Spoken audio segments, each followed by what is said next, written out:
सुबह नींद में से उठते समय बड़ा प्रभावशाली साधन है। आंखें बंद नहीं रखना है, ध्यान करना नहीं है, हाथ जोड़ने नहीं है, स्वाभाविक सहज।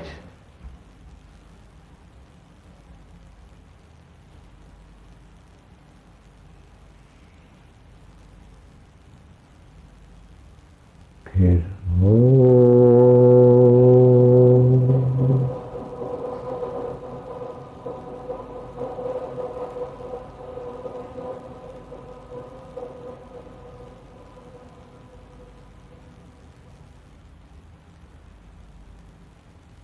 फिर मन भागेगा, कोई बात नहीं। ओम शांति।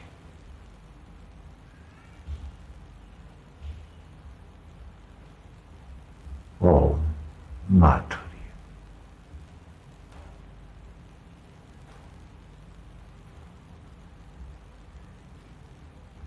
ये सहज अवस्था ध्यान की।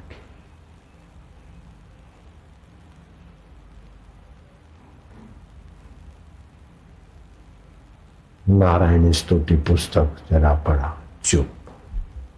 जीवन रसायन पुस्तक पढ़ा, चुप। हरिओम किया, चुप। अपने को ज्यादा थकाओ मत, ज्यादा व्रत उपवास मत करो, ज्यादा ठास कर भोजन न करो, ज्यादा दुनियावी बातें मत सुनो, बोलो मत, ज्यादा फालतू देखो मत।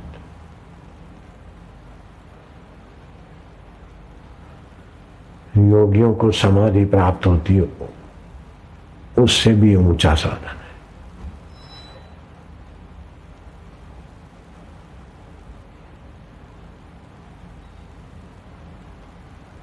सूझबूझ बढ़ेगी। दिन में कई बार ये चुप साधन कर सकते हो, कहीं भी।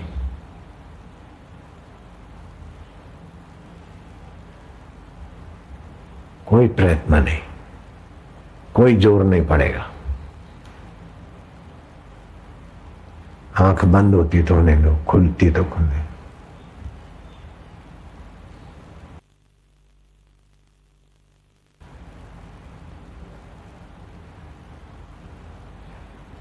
मधुर शांति।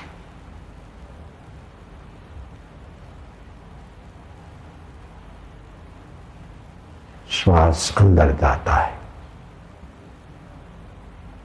सो बाहर आता है। हम जिसकी सत्ता से हाथ उठता है वो मैं, जिसकी सत्ता से आंख देखती वो मैं चेतन। मन सोचता है, उसको मन के विचारों को जो देखता है वो मैं शांत आत्मा।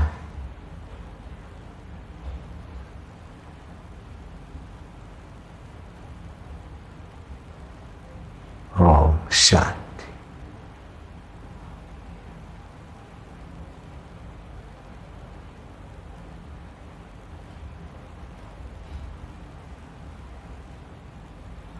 गुरु मिला तब जानियो, मिटे शोक संताप।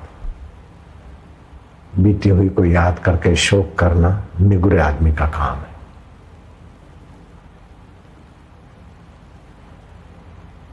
भविष्य की चिंता करके डूब मरना निगुरे मूर्खों का काम है।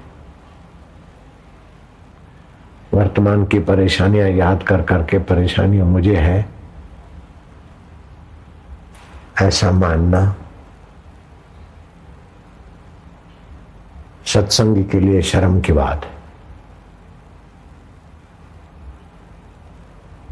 परेशानियां आती जाती है, मुझे तो परमात्मा है, परमात्मा में मैं। परेशानियों को मिटाने का उपाय कर लो। मैं परेशान हूं ऐसा मत मानो। बीमारी को मिटाने का प्रयत्न करो। मैं बीमार हूं, मैं शरीर बीमार, मैं चेतन, शरीर जल्दी ठीक होगा।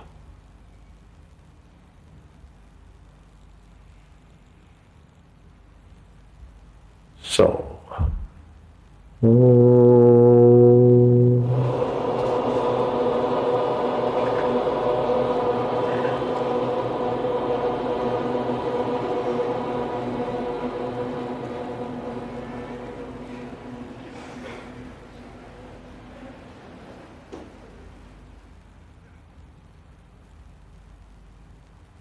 जो दिखे सो चालनहार। जो दिखता है वो बदलता है, जो दिखता है वो माया है, जिससे दिखता है वो मेरा परमात्मा है, आत्मा है।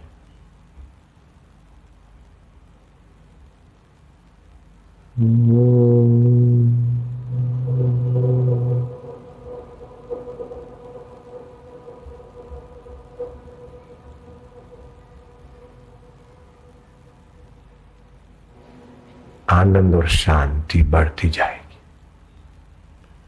फिर आनंद आए ये मत सोचो, शांति बढ़े ये मत सोचो।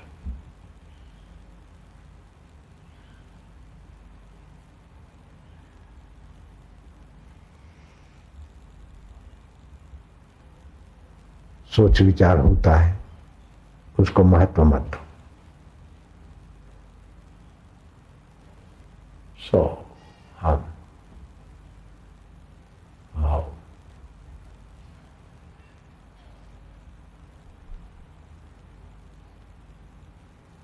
जीभ ऊपर नहीं, नीचे नहीं, बीच में लगा दो, वहां मन टिक जाएगा।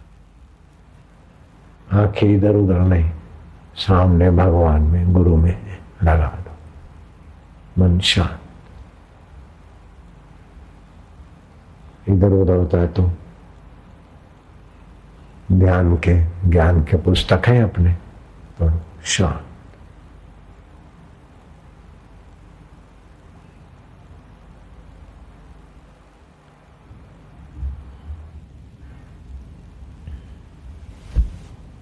न किंचित अभी चिंतित, बहुत ऊंची अवस्था है। साजो भाई सहज समाधि वाली।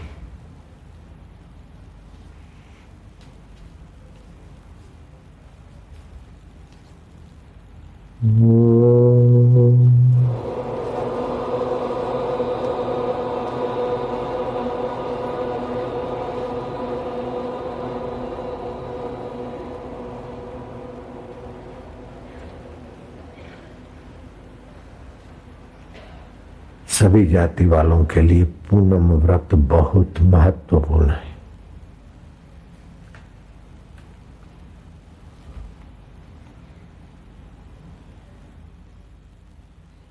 नारद पुराण में आता है, नारद पुराण पूर्व भाग 18वां अध्याय 2 और 3 श्लोक है। ब्राह्मण, क्षत्रिय, वैश्या, शूद्राणाम योषिताम तथा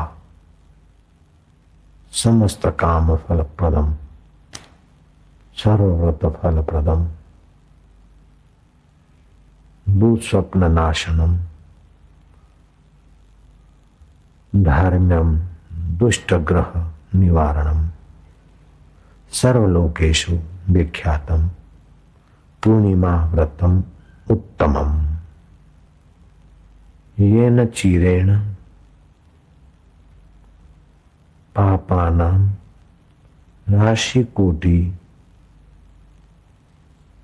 प्रशम्यति। सनकादि ऋषियों ने ये बात नारद जी को कही।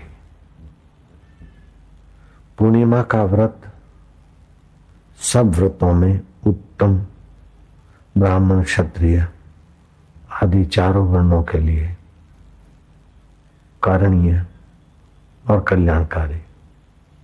सब कामनाओं को पूर्ण करने वाला और सब व्रतों के फल को देने वाला, बुरे स्वप्नों को नष्ट करने वाला,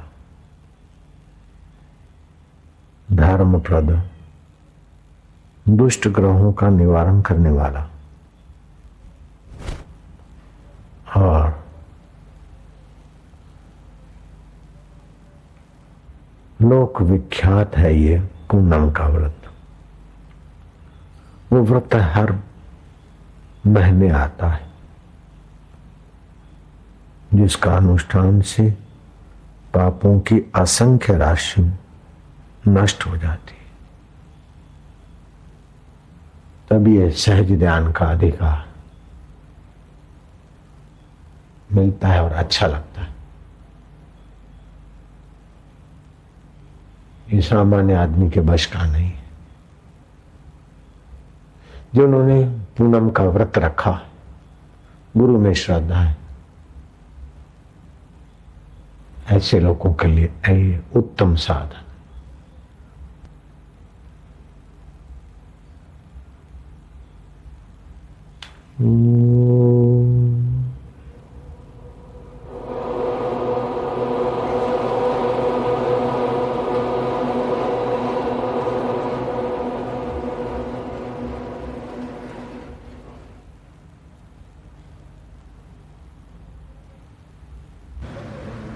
ये चतुर्मास में पति पत्नी होने पर भी अलग रहना चाहिए। ब्रह्मचर्य व्रत पालने से आरोग्य और साधन भजन अच्छा होता है।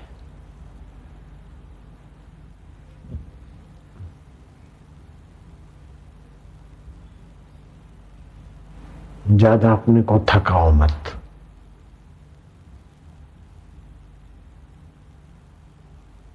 ज्यादा बोलो मत, ज्यादा भूखा मरी मत करो, ज्यादा खाओ नहीं, ज्यादा व्यवहार ईश्वर के विमुख लोगों से ज्यादा व्यवहार नहीं, जरूर हो बस। मेरे गुरुजी कहते थे कि जैसे शौचालय से लेटरिन से कैसा व्यवहार करते, प्रयोजन पूर्ति हुई बाहर, ऐसे जिनको ईश्वर की मुलाकात नहीं उनसे ज्यादा क्या मिलेगा। कट टू कट, बाकी सो हम। दुनिया तुम्हारे चरणों में, लेकिन दुनिया को चरणों में लाने की वासना नहीं होना।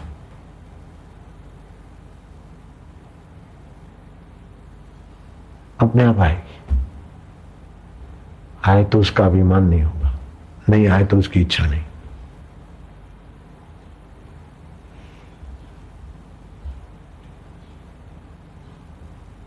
अपने आत्मा में तृप्ति, शांति और परमात्मा स्वाभाविक है।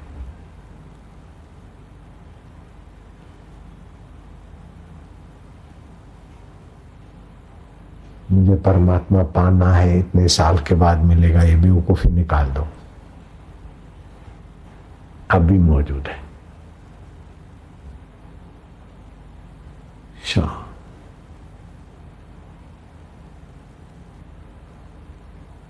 रात्रि को पुष्टि कौन देता है? नींद में नासमझी होती है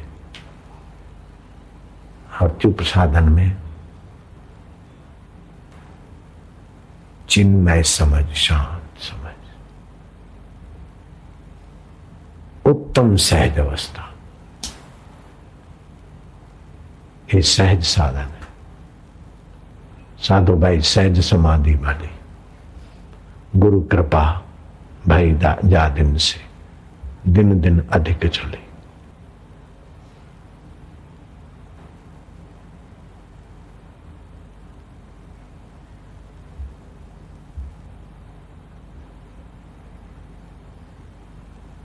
इधर उधर का विचार आए, अभी क्या है, बाद में करना है, अभी क्या है, इकड़म तिकड़म स्वाहा।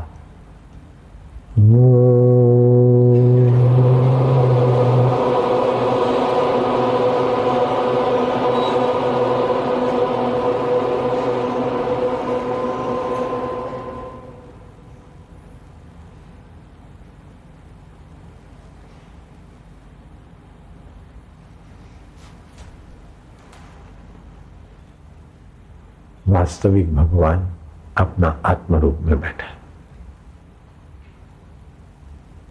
गुरु बताते मन चाहे भगवान तो आएंगे, आशीर्वाद देके अंतर्धान, फिर रोना पड़ेगा।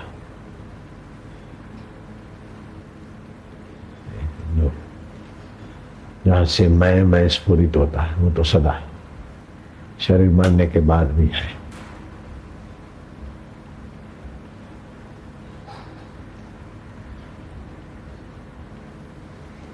देव ईश्वर की भक्ति कुंवारी भक्ति है, किंतु देवता की ईश्वर की भक्ति कुंवारी भक्ति है,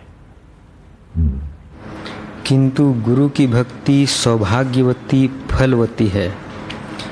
जैसे पत्थर पर रखा बीज कभी अंकुरित उत्पन्न नहीं होता, किंतु भूमि पर डाला बीज अनेकता को प्राप्त होता है।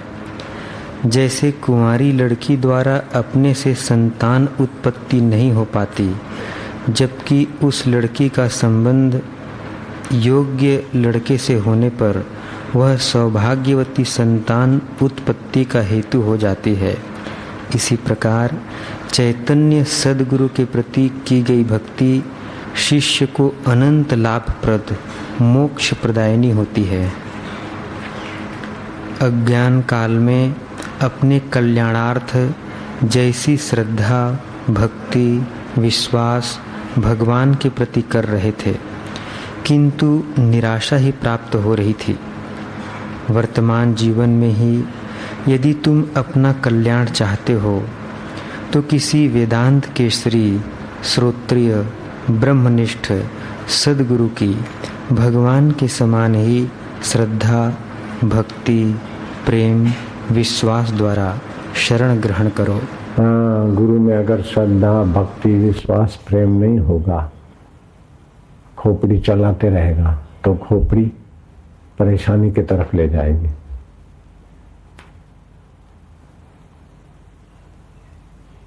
मूर्ति के प्रति तो खोपड़ी नहीं चलाया, गुरु के प्रति खोपड़ी चलाए तो खोपड़ी परेशान कर देगी। श्रद्धा, प्रेम, जप, ध्यान।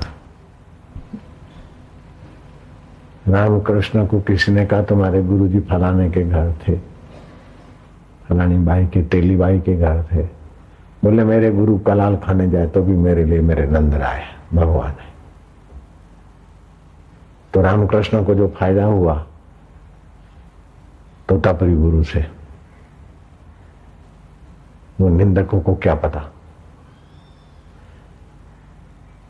मेरे गुरु की निंदा करने वालों को क्या फायदा हुआ, मुझे हुआ। मैं तो उनकी निंदा कभी सुना नहीं, सुना तो फिर दोबारा उनको देखा नहीं मैंने।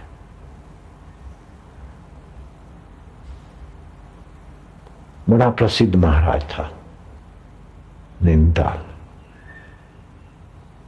मेरा सा घीसा पिटा बोला, फिर मैंने उसका मुंह नहीं देखा। वो मेरे को बहुत, मेरे लिए खास पूरियां बनवाई, क्या क्या करे, जा तेरे पास रख। बड़ा प्रसिद्ध महाराज था। पानी को देखे यूं करे तो दूध बना दे। जा जादूगर, ये जादूगर है। हमारे आत्मा का सुख दे, ऐसा गुरु।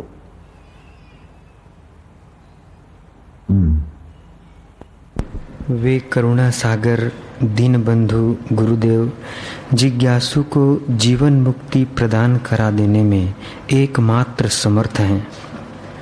मूर्ति पूजा से सद्गुरु पूजा करने का यही प्रत्यक्ष एवं दुगुना अंतर है। जिसे सद्गुरु की या अपने इष्ट की कृपा प्राप्त हो, उसे ही यह अत्यंत पवित्र, गोपनीयों का राजा, विद्याओं का राजा, अति उत्तम प्रत्यक्ष फल वाला धर्मयुक्त साधन करने में अति सुगम ज्ञान योग प्राप्त होता है, जिसको जानकर शिष्य दुख रूप संसार से मुक्त हो जाता है।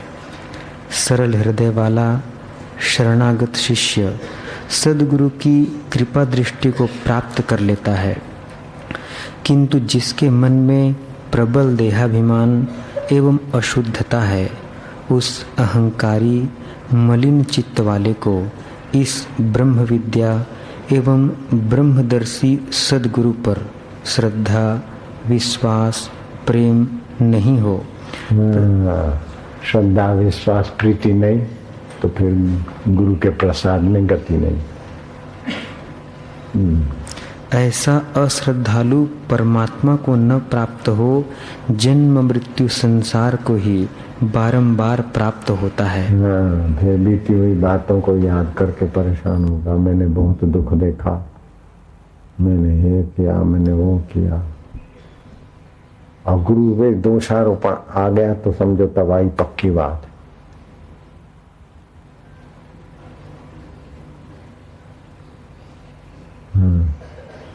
समस्त ज्ञान में श्रेष्ठ आत्मज्ञान को प्राप्त होकर श्रद्धालु शिष्य संसार सागर से मुक्त हो परम धाम को प्राप्त हो जाते हैं। फिर वे शरीर भाव में नहीं आते एवं देह नाश होने पर व्याकुल भी नहीं होते। जो सद्गुरु के द्वारा बताए सतशास्त्र सिद्धांत में संशय करते हैं, उनमें दोष दर्शन कर अपने कल्याण के लिए शास्त्र विधि का त्याग कर मनमाना आचरण करते हैं, ऐसे नराधम न तो परम गति को प्राप्त करते हैं न सुख। जो नराधम है, मनुष्यों में नीच है, वो मनमाना आचरण करते हैं। उनको शास्त्र ने कहा आवारा न वरति इति आवारा। अपने कल्याण की अक्ल नहीं है और गुरु की बात मानना नहीं।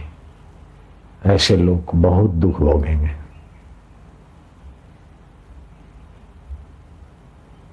या पर्यंत जीवे त्रयो वंद्या ईश्वरो गुरु वेदांतोश्च।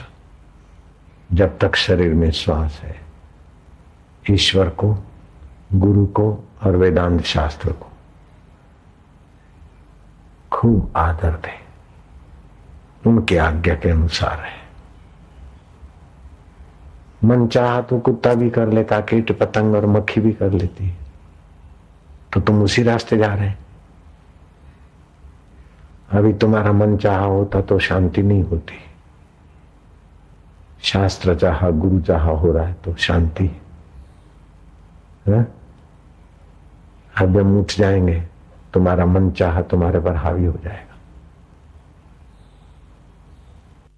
ईश्वर का चिंतन करके थोड़ा चुप, फिर मन इधर उधर जाए।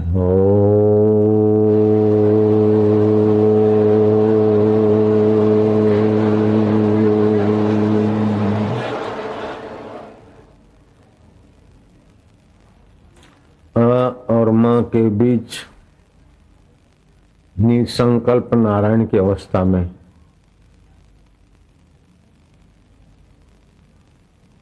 अनजाने में स्थिति होने लगती। हरि ओम।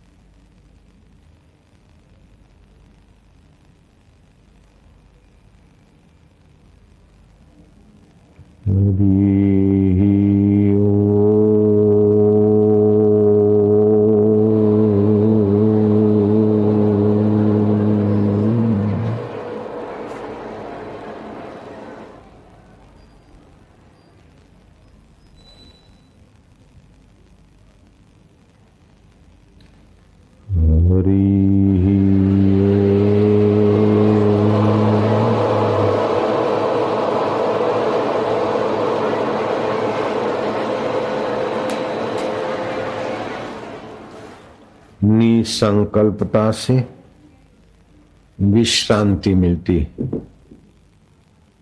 सहज अवस्था प्रकट होती, उसको सहज समाधि भी कहा कबीर ने। रम रुद्राय नमः मंत्र को जप कर सिद्ध कर लें, फिर उस मंत्र को जप कर पानी में देखें, किसी को भी दें तो निरोग हो जाएगा। ऐसा प्रभावशाली मंत्र है।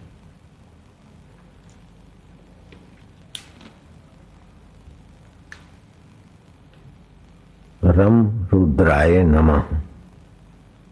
रम रुद्राय नमः। र के ऊपर बिंदी। रम रुद्राय नमः। रोज एक माला जपें।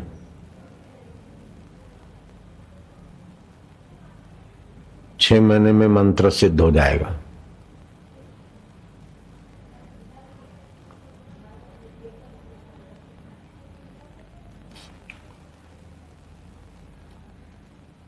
फिर एक माला जप कर पानी में देखें, किसी को भी दें, 3 दिन में, 7 दिन में या 11 दिन में रोगी को फायदा हो जाएगा। लेकिन इससे पैसा नहीं कमाना, वाहवाही मत कमाना, सेवा।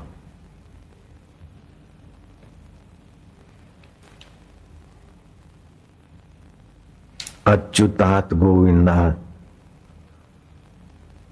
नामोच्चारण भेषजा नश्यन्ति सकला रोगा सत्यम सत्यम वदाम्यहम्।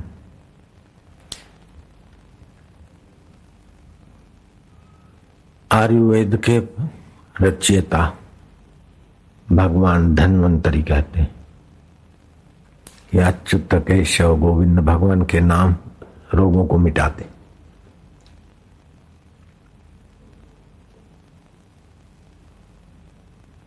औषधि ग्रंथ बनाया उन्होंने और बोलते हैं भगवान के नामों से रोग मिटते हैं। कितनी ऊंचाई, कितनी सच्चाई, कितना परोपकार।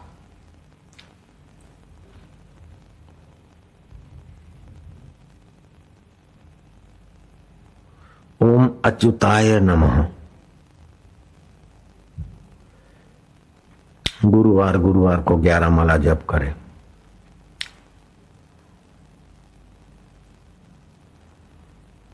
और 21 बार जप करके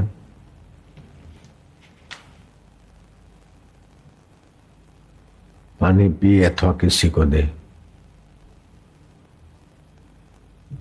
फायदा।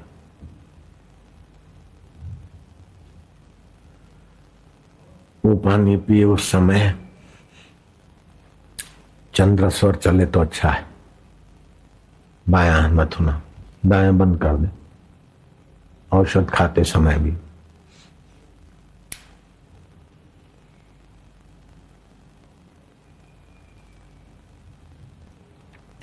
हाजमा ठीक करना हो, मध्यमा उंगली सरसों के तेल से अथवा गाय के घी से डुबो के नाभि में डाल दे और घड़ियाल किए कांटे घूमते उससे विपरीत ढंग से हल्का सा घुमाए, जठरा ठीक रहेगी। स्नान के पहले कर सकते, नहाते समय। चतुर्भद्र कल्याणकारी 4 साधन है। प्रियवाणी सहित दान कलयुग में बड़ा फल देता है। अभिमान से गर्व से रहित ज्ञान, क्षमा से युक्त शौर्य और त्याग से युक्त धन धनवानों को, बुद्धिमानों को सुख देता है। धन का अभिमान नहीं, कटुवाणी नहीं। कलयुग में दान की बड़ी भारी महिमा है।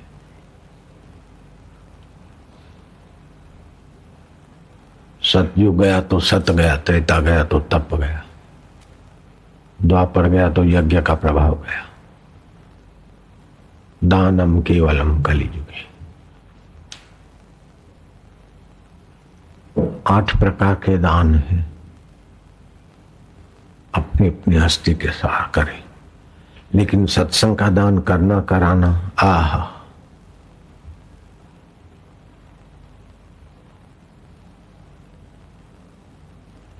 भक्ति का दान करना कराना बहुत ऊंचा है। हो समता का तप बहुत भारी है। परिस्थितियां तो आए जाए, लेकिन सदा सम रहने वाला आत्मदेव उसी के आगे प्रकट हो जाता है, जो परिस्थितियों को बदलने वाली और उसको जानने वाला अबदल सोहम में विश्रांति पाता है।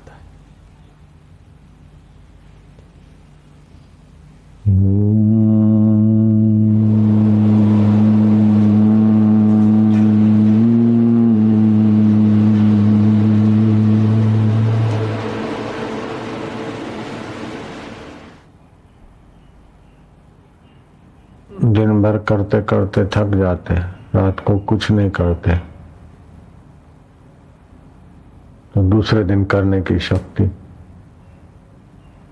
उसी आत्मा से आती,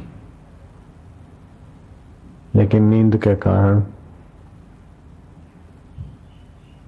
पता नहीं चलता, फिर भी दूसरे दिन काम करने के काबिल हो जाते। हरिओम का उच्चारण करके चुप हो जाते हैं तो ध्यान में विश्राम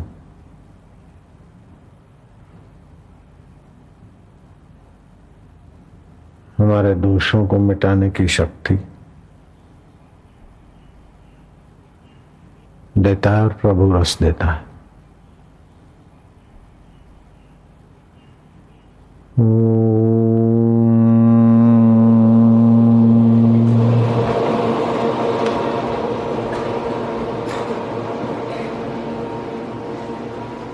एक टक देखते रहे, जितनी देर लंबा जप करे उतनी देर चुप बैठे, आत्मा में विश्राम। बहुत ऊंची साधना हो जाएगी। रोज आधा घंटा करो, फिर कानों में रुई भर के कंबल बिछे हुए लेट गए,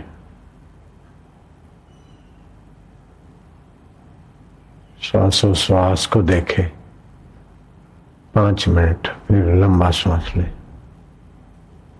ओम शांति। आधा घंटा वो ध्यान करें।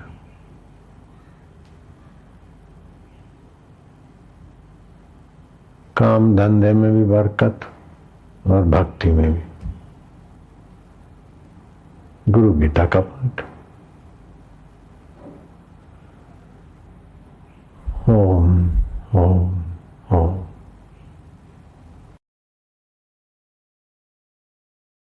साक्षात्कार का रस, सुपर रस। रस तो सब चाहता है। काम विकार से, सेक्स से भी रस चाहता है, मजा चाहता है, लेकिन कमर तोड़ दे। वाइन, क्लब, सब रस चाहता है, लेकिन वो रस जीवात्मा को गिराने वाला होता है। भगवत रस जीवात्मा को उन्नत करता है और भगवान का ज्ञान रस जीवात्मा को भगवान से मिला देता है। कठिन नहीं है, लेकिन जिनको कठिन नहीं लगता, ऐसे संतों का मिलना कठिन है इस युग में।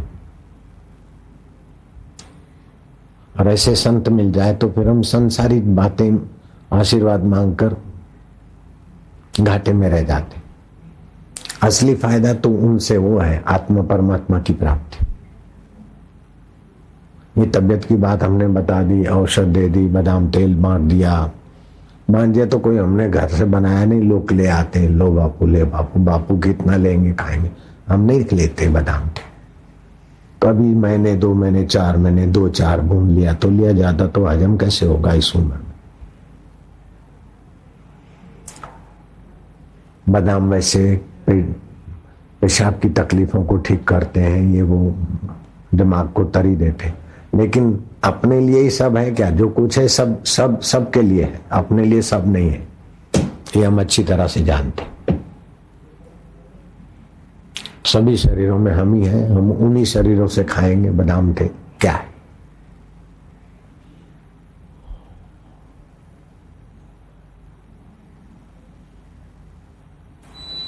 ध्यान भजन करके थोड़ी देर चुप बैठना, काम करने के पहले, काम करने के बाद थोड़ी देर शांत, हाय हाय हाय हाय नहीं, गलतियां कम होगी, परिणाम अच्छे आएंगे।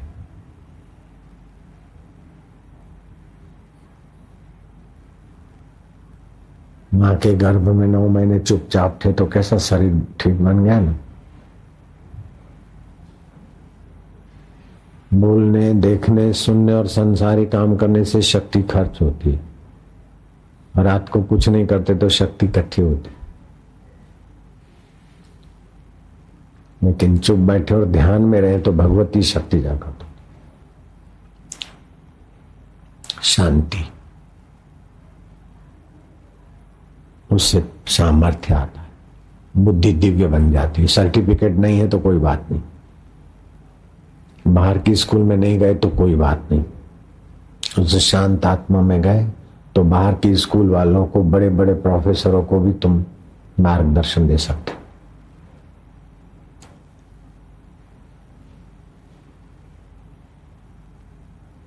एक साधे सब सधे, उसे एक आत्मा को साधो, सब सध जाएगा, और एक को छोड़कर सब कर लो, कुछ हाथ में नहीं आएगा।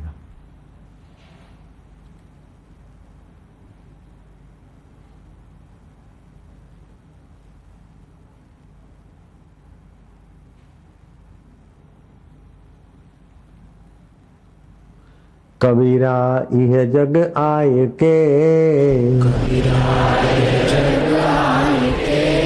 बहुत से कीने मीत, जिन दिल बांधा एक से,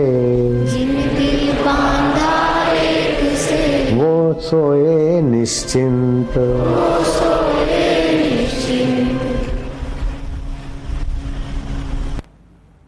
उस एक आत्मा से, अपने चैतन्य जो अपने साथ है, उससे अपना दिल बांधो, बस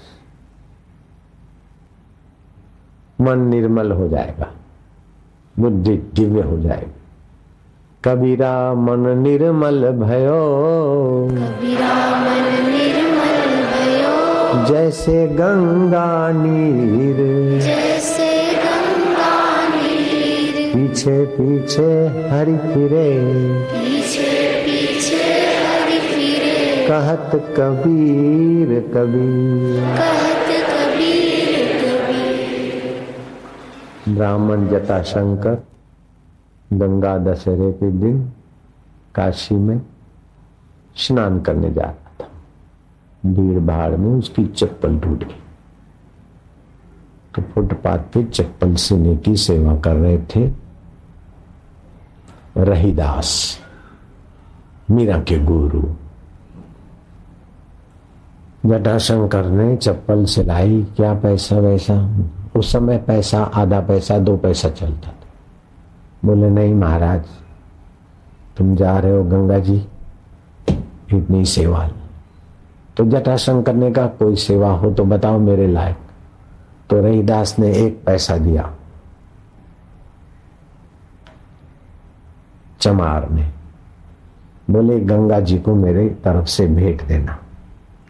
लेकिन जटाशंकर महाराज, गंगा जी अगर हाथ बाहर निकाले जल में से तो देना, नहीं तो मेरा पैसा गरीब का वापस देना, पसीने का है। जटाशंकर ने देखा कि अब सेवा में सी दिया है चप्पल, तो ना कैसे बताऊं? गंगा जी तो हाथ क्या बाहर निकालेगी, वापस इधर से जाऊंगा दे जाऊंगा। ले गए, स्नान गोता वोता मारा, सूर्य को अर्घ दिया, गंगा जी को अर्घ दिया। हाँ, वो 1 पैसा जो बंधा था, गंगे माई उस रहीदास ने 1 पैसा तुमको भेंट देने को कहा है, लेकिन तुम खुद लोगे हाथ निकाल के तब भी देने को कहा है। इतना कहते तनिक शांत हुआ तो उसका संकल्प आत्मा में गया, और आत्मा तो सब जगह मौजूद है। जैसे आप नंबर पुश करते हो, फिर थोड़ा रुकते हो, बीप बीप आता है, तब कांटेक्ट होता है। रुकना पड़ता है ना, नंबर लगाया तुरंत रिंग नहीं जाएगी, थोड़ी देर सेटिंग। ऐसे ही प्रार्थना अथवा संकल्प में सामर्थ्य तब आता है जब आप चुप हो जाते, मौन हो जाते। तो ऐसा बोल के वो चुप हो गए। तो गंगा जी को पता चल गया, कनेक्शन जुड़ गया। लोग बोलते जाते तो वो प्रार्थना में क्या जाऊं।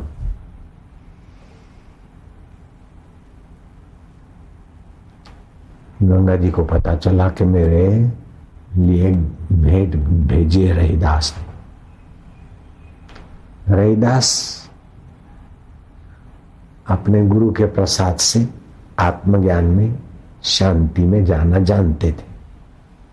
तो उनका 1 पैसा, निर्मल आदमी थे, 1 पैसा गंगा जी को बहुत खुशी हुई। गंगा जी ने हाथ बाहर निकाला, जटाशंकर ने 1 पैसा डाल दिया, गंगा जी ने प्रसाद में अपना कंगन दे दिया। ऐसा ही होता है, हम भगवान को कुछ तुच्छ चीज देते हैं, संतों को, लेकिन संत प्रसाद में हमको जो देते हैं वो कुछ अलग चीज होती।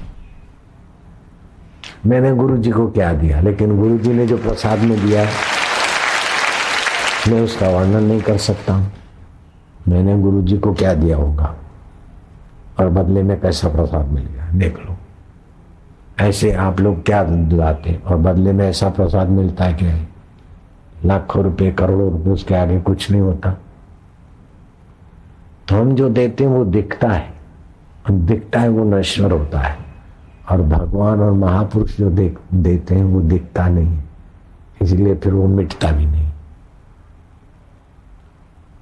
नजरों से वे निहाल हो जाते हैं जो फकीरों की नजरों में आ जाते हैं।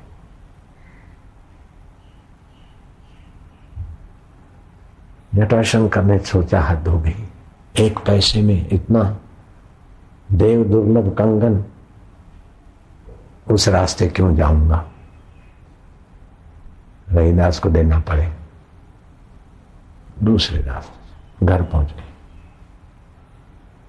और दूसरे दिन वो कंगन सुंदर चांदी की थाली में रेशम के कपड़े से ढककर राजा साहब को दिया। अमूल्य भेंट। राजा दंग रह गया, धरती पर ऐसा कंगन कोई बना नहीं सकता। गंगा माई की प्रसादी।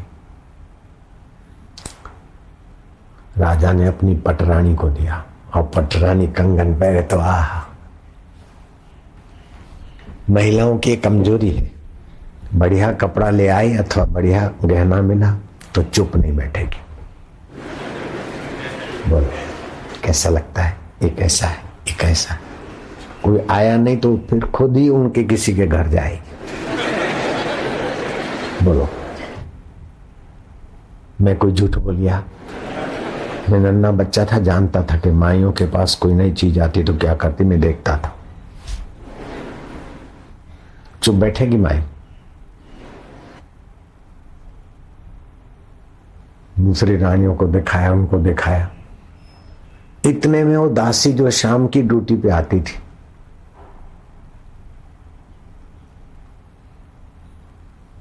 अरे देख मेरा कंगन कैसा है। कुछ भी नहीं, एक हाथ तो महारानी का जैसा और दूसरा हाथ तो कंगाल दासी जैसा। जब 2 होते तो शोभा होती। हाँ कह देती हूं। हाँ रानी को चुभ गया। जब ऐसा दूसरा कंगन आएगा तभी दोनों हाथ ठीक रहेंगे। बात तो ठीक। अब राजा जल्दी की ला के तो नहीं देगा, बाल बाल खोल दिया और उठ गई। राजा है उसके पहले वो कंगन, संध्या हो गई थी, फेंक दिया। क्यों रूठी? जैसे पति पत्नी मीठी बातें, मस्का पालिश जो भी हो, तो आप लोग जानते होंगे, मेरे को ज्यादा नहीं आता है। आप तो ऐसे बोलोगे, मेरी बात तो मानते नहीं। अरे तू जो बोल मैं कसम खाऊं, गीता सिर पर लूं, गंगा में खड़ा होकर कसम खाऊं। नहीं नहीं नहीं, इतनी बात नहीं, खाली जो एक कंगन लाए ना गंगा जी का दिया हुआ, ऐसा दूसरा है। बोले ठीक है, मैं जटाशंकर को अशर्फियां दिया था कंगन के बदले में, उसको और मुंह मांगा पैसा दूंगा, जाके गंगा जी को रिझा के ले आएगा। दूसरे दिन जटाशंकर को बुलाया और जटाशंकर अपनी जटा वटा ठीक बांध कर अब एक नया दूसरा पैसा मिल जाए रहीदास का दिया हुआ। रहीदास के पास गया, बोले भैया तुम्हारे एक पैसे ने तो कमाल कर दिया। बोले कमाल कर दिया, लेकिन आपने भी कमाल कर दिया, कंगन मिला था और वो रानी को दिया, और रानी ने फिर रूठने के नाटक करने में कंगन फेंक दिया। वो तो गंगा माई के पास चला गया। दूसरा पैसा मैं देने वाला नहीं हूं और गंगा जी कंगन देने वाली नहीं। जटाशंकर, अब जटा को बांधो चिता। ये कथा मैंने पहले भी कही हुई है विस्तार से। कहने का तात्पर्य कि रहीदास का भी मन इतना निर्बल है कि राजा रानी और जटाशंकर की बात जान लेते। मुझे कोई बोलता है बापू आप सब जानते, तो मुझे बहुत बुरा लगता है। आज भी सुबह कोई आया, मैं अभी इधर रहना चाहता हूं, क्या पढ़ा है भी? मैं क्या चाहता है? बोले सब जानते हो। मैंने उसको डांट दिया। अरे सब जानने का मतलब है सब जिसमें उसमें गोता मारना होता है। एक एक के लिए सब जानने बैठेंगे क्या? जब आए हो क्या बात है तो बोल देना चाहिए, आप सब जानते हैं। ऐसे लोगों को तो मैं एकदम महामूर्ख गिनता हूं। या कोई रोता हुआ आता है, अभी तो हंस रहे थे, खा रहे थे, अब मेरे ने अब मैं बोलता हूं धक्का मार के निकालो बाहर। ऐसा बंदर जैसा चेहरा बनाकर कोई आता है तो मुझे उसी समय नहीं जचती बात। कपट है ये। जैसे थे ऐसे आओ, रोने का ढोंग करने की क्या जरूरत है? मूल में ही झूठ कपट। आशीर्वाद तो सत्य से फलता है। अरे अभी तो अच्छे थे, लाइन में थे तब। या तो बोलेगा आप सब जानते हो। मेरे को नाराज करने की ये पॉइंट है। आप सब जानते हो कोई बोलता है तो मैं अंदर से थोड़ा नाराज हो जाता हूं। और कोई रोने का खेल करता है तो उस पर नाराज हो जाता हूं। जैसा ऐसा बोल दो फटाक से, आप सब जानते हैं। फिर मैं मत्था पच्ची करूं उसे, मैं भाग भगा दो उसको। कल भी एक व्यक्ति आए, मैं क्या भगा दो। वैसे तो लाखों लोगों के बीच मेरे को आनंद रहता है, लेकिन कोई धूर्तता करता है तो भगाओ। ढोंग क्यों करना? झूठ कपट क्यों करना?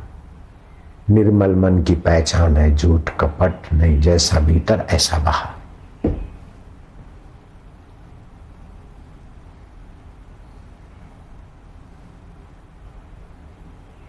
निर्मल मन जन सो मोहे पावा, छल छिद्र कपट मोहे स्वप्न न भाव। छल या किसी के छिद्र देखना या कपट करना, ये करी कराई अपनी साधना नाली में फेंकना। सेवा के फल को, साधना के फल को, भक्ति के फल को सुरक्षित रखना हो तो छल छिद्र और कपट से बचना चाहिए। कपट गांठ मन में नहीं, कपट गांठ मन में नहीं, सबसे सरल स्वभाव, सहज स्वभाव, नारायण वा संत की, नारायण वा संत की, लगी किनारे नाव। लगी किनारे नाव। सहज स्वभाव। ये अपनी पार्टी के, ये अपने वाले, ये उसके वाले, अरे सब तुम्हारे, तुम सभी के। जो अपनी माने वो अपने वाले, अपनी नहीं माने वो दुश्मन। नहीं, अपनी मानते हैं तो हमको राग पैदा होगा, हम फंसेंगे। अपनी मानने वाले में भी अपना है और अपनी नहीं मानते उसमें भी परमेश्वर अपना है। समता भरा व्यवहार, हितकारी व्यवहार। आपकी भले नहीं माने, आप उसका हित चाहो, उसके बाप की ताकत नहीं कि वो आपका अहित कर ले।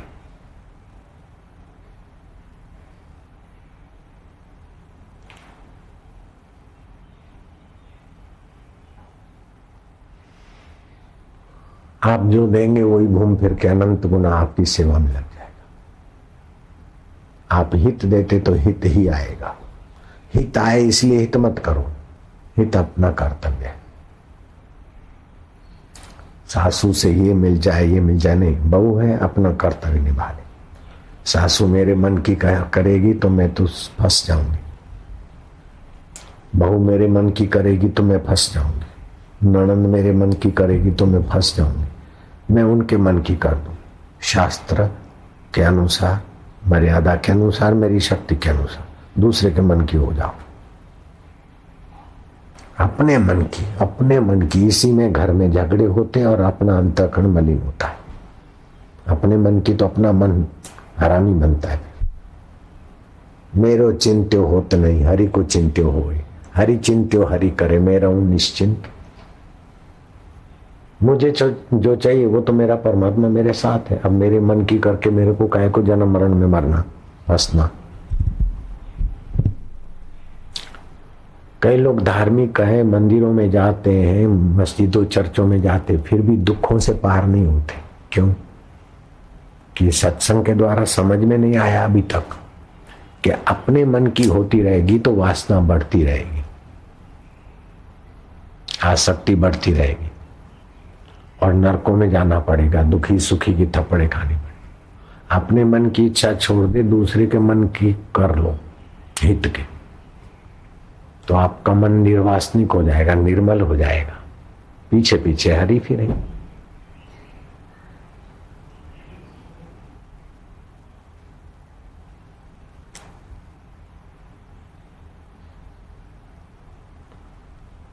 सभी दुनिया के गुरु मिलकर भी एक आदमी को साक्षात्कार नहीं करा सकते जब तक वो स्वयं तड़पे नहीं। तड़प पैदा करेंगे, तड़प पैदा हुई तभी साक्षात्कार होता है। सामने वाले की तड़प पैदा होती तभी भगवत सत्ता उसके तरफ। भगवान कोई फालतू नहीं कि फालतू आदमी को मिलते रहे। जो संसार को चाहता है तो भगवान उसको वही खिलौने देते हैं, लेकिन जो भगवान ही चाहता है उसके हृदय में भगवान प्रकट होते हैं। और जो भगवान के सिवाय दूसरी परिस्थितियों को महत्व देता है वो समझो अपने लिए खाई खोदता है। ईश्वर के सिवाय कहीं भी मन लगाया तो अंत में रोना ही पड़ेगा। अरे वर्तमान में ही रोना पड़ेगा, अंत में तो क्या। ईश्वर ही एक सत्य है और वो ही वास्तविक में परम सुख स्वरूप है। तुमने विकारी सुख लिया, रस लिया तो कितनी देर, फिर रोओगे। पति पत्नी से मिले ही क्या, फिर थकोगे, लड़ोगे, रोओगे। शराब कबाब का रस लिया तो फिर रोओगे। ऐसे ही वाई वाई का रस लिया तो फिर निंदा होगी तो रोओगे। भावना का रस लिया और भावना के अनुसार हुआ तो अच्छा हुआ, भावना के विपरीत हुआ तो फिर रोओगे। तो एक होता है क्रियाजन्य रस, विकारी रस। खाना पीना उड़ना, खाओ पियो, लेकिन उससे मजा लेने के लिए खाया। थोड़ा ज्यादा खाओगे तो सजा होगी। बेटे को जन्म देने के लिए संभोग किया तो ठीक है, लेकिन मजा लेने के लिए पति पत्नी का सहयोग किया तो फिर जल्दी बुढ़े बनोगे।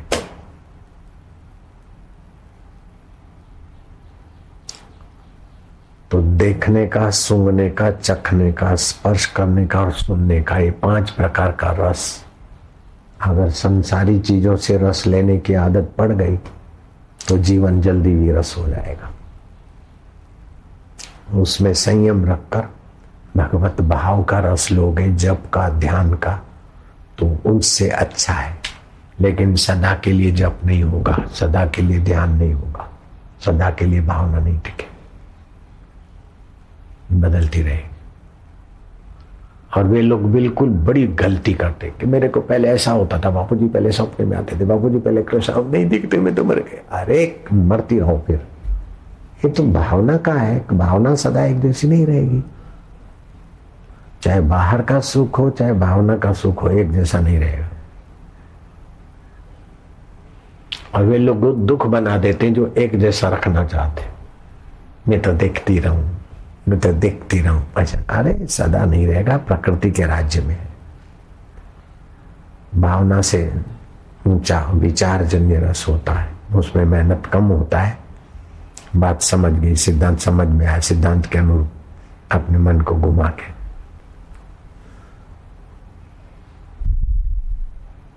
उससे ऊंचा होता है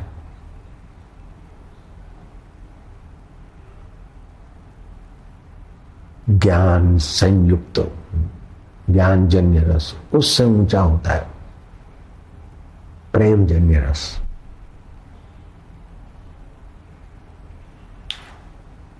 लेकिन उसमें भी अंतःकरण की आवश्यकता रहती, प्रेम जन्य रस में बाहर की इंद्रियों की जरूरत नहीं रहती। प्रेम जन्य रस का उद्गम स्थान जहां है, उसको मैं रूप से जान लिया तो पूर्ण गुरु की कृपा मिली, पूर्ण गुरु का ज्ञान।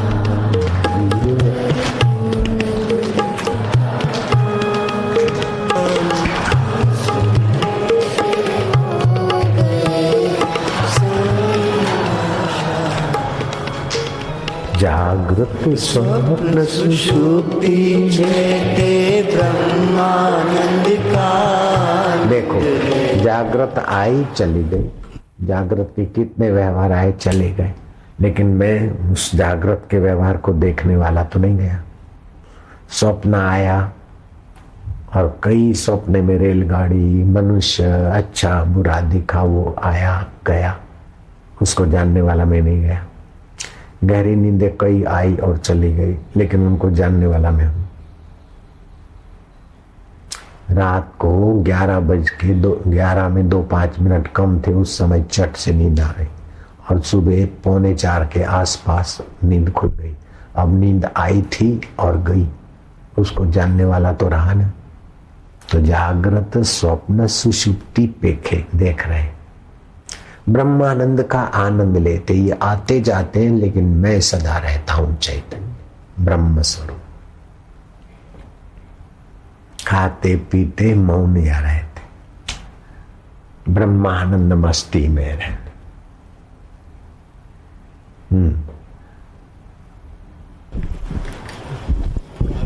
जागृत स्वप्न सुषुप्ति चैत्य ब्रह्मानंद का